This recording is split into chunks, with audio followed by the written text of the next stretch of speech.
आज बात करेंगे कि वर्ष 2024 मेष राशि के लिए कैसा रहेगा।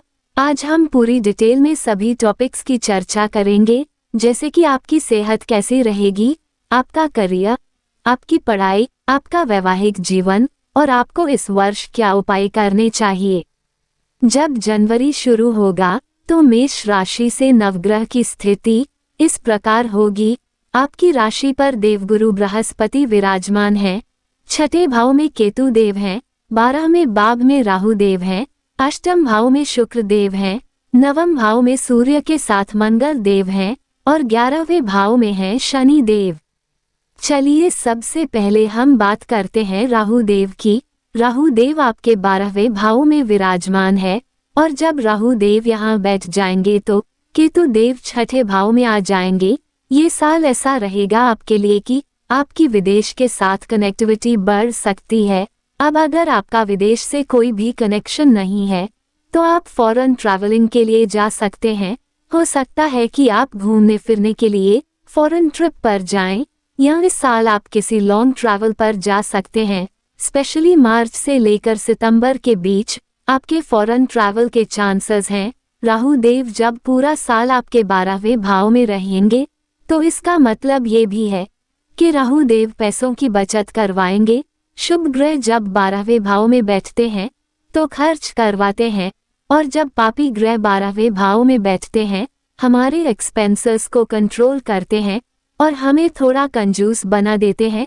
इस साल राहु देव आपके पहले भाव से निकल चुके हैं और केतु देव आपके सप्तम भाव में थे, जिसके परिणाम स्वरूप केतु देव आपके वैवाहिक जीवन को खराब कर रहे थे, परेशानियां दे रहे थे, अनबन करवा रहे थे। अब केतु देव सप्तम भाव से निकल चुके हैं, इसलिए आपका वैवाहिक जीवन अच्छा हो जाएगा। इसके साथ साथ गुरुदेव की दृष्टि भी पड़ेगी आपके सप्तम भाव पर, जिससे आपका वैवाहिक जीवन अच्छा हो जाएगा। और गुरुदेव आपके पहले भाव में चंद्र देव के साथ बैठेंगे, जिसे गज केसरी राजयोग कहते हैं। यहाँ चंद्रमा और गुरुदेव जब तक रहेंगे मई के महीने तक आपका सोशल एनवायरनमेंट बहुत अच्छा हो जाएगा। आप इस दौरान अलग किस्म की छाप छोड़ सकते हैं लोगों पर। आप कुछ सोशल वर्क कर सकते हैं, सामाजिक या धार्मिक कार्य कर सकते हैं। गुरुदेव जब तक आपके पहले भाव में रहेंगे आपको कुछ ना कुछ नेम और फेम दिलाएंगे।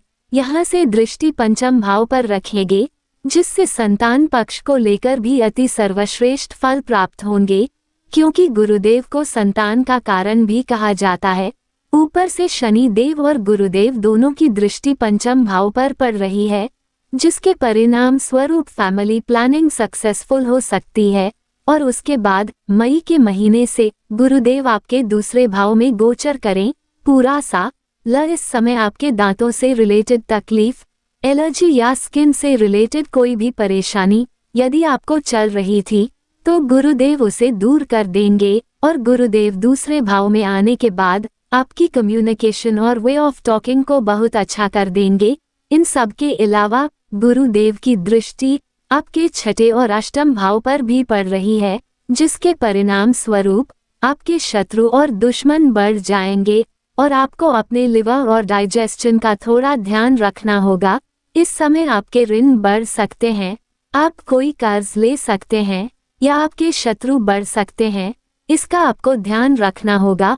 और इस समय वाहन को भी सावधानी से चलाएं, क्योंकि गुरुदेव जब छठे और अष्टम भाव पर दृष्टि डालते हैं तो वाहन दुर्घटना के योग भी बन जाते हैं।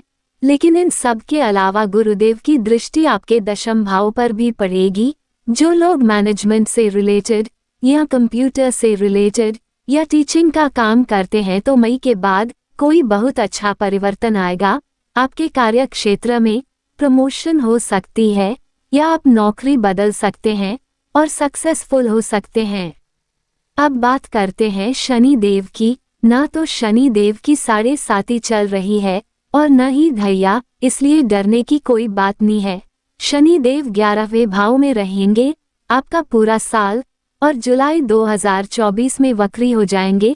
ज्योतिष शास्त्र में ऐसा कहा जाता है कि शनि देव जहां बैठते हैं उस घर में वृद्धि कर देते हैं, तो यहाँ पर शनि देव 11वें भाव की वृद्धि करेंगे। खासकर जुलाई से पहले जब शनि देव मार्गी हैं तो कार्यक्षेत्र में और आपकी फाइनेंशियल सिचुएशन में वृद्धि लाएंगे, आपको प्रॉफिट होंगे, आपकी इनकम बढ़ेगी। और जब जुलाई के बाद वक्री हो जाएंगे तो दशम भाव के फल भी देने लग जाएंगे और आप पर काम का प्रेशर थोड़ा बढ़ सकता है, परंतु आप उस काम को बड़ी ही आसानी से कर लेंगे। ट्रैवलिंग हो सकती है, थोड़ा स्ट्रेस बढ़ सकता है, कार्यक्षेत्र में सीनियर्स के साथ झगड़ा हो सकता है, लेकिन अंत में आपका काम हो जाएगा और काम से जुड़ी हुई कोई भी तकलीफ आपको नहीं आएगी। जिन लोगों के पास नौकरी नहीं है तो इस साल बहुत से ग्रह आपके लिए अच्छे फल लेकर आ रहे हैं। आपके लिए गुरुदेव, शनिदेव, इसके साथ साथ सूर्य देव जब अपने घर में आएंगे 14 अप्रैल से 14 मई और 15 अगस्त से 15 सितंबर का महीना आपके लिए अति सर्वश्रेष्ठ रहेगा। नौकरी को लेकर, खासकर गवर्नमेंट से जुड़े हुए कामों को लेकर। और अगर हम विशेष पढ़ाई की बात करें तो जनवरी, फरवरी और मिड मार्च आपकी पढ़ाई बहुत अच्छी रहेगी, लेकिन मिड मार्च से मिड अप्रैल तक आपका मन थोड़ा डाइवर्ट होगा। फिर 14 अप्रैल के बाद से आपकी पढ़ाई बहुत अच्छी रहेगी। तो ओवरऑल मेष राशि के लिए 2024 बहुत अच्छे फल ला रहा है। पढ़ाई, वैवाहिक जीवन और करियर सब बहुत अच्छा रहेगा। बस अप्रैल के बाद आपको अपने लीवर और डाइजेशन का थोड़ा ध्यान रखना है, बाकी सब अच्छा रहेगा। अब बात करते हैं कि क्या उपाय करने चाहिए मेष राशि को।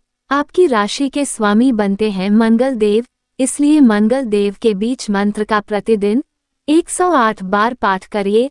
ओम अंगारकाय नमः और ओम नमः शिवाय का भी प्रतिदिन 108 बार पाठ करिए। प्रतिदिन उगते हुए सूर्य को जल भी अर्पित करें तांबे के बर्तन से, और प्रतिदिन हनुमान चालीसा का पाठ अवश्य करें। हमसे परामर्श लेना चाहते हैं तो हमारी ईमेल आईडी पर संपर्क करें। अगर ये वीडियो आपको अच्छी लगी हो तो हमारे साथ बने रहिए और चैनल को लाइक, शेयर और सब्सक्राइब करिए। धन्यवाद।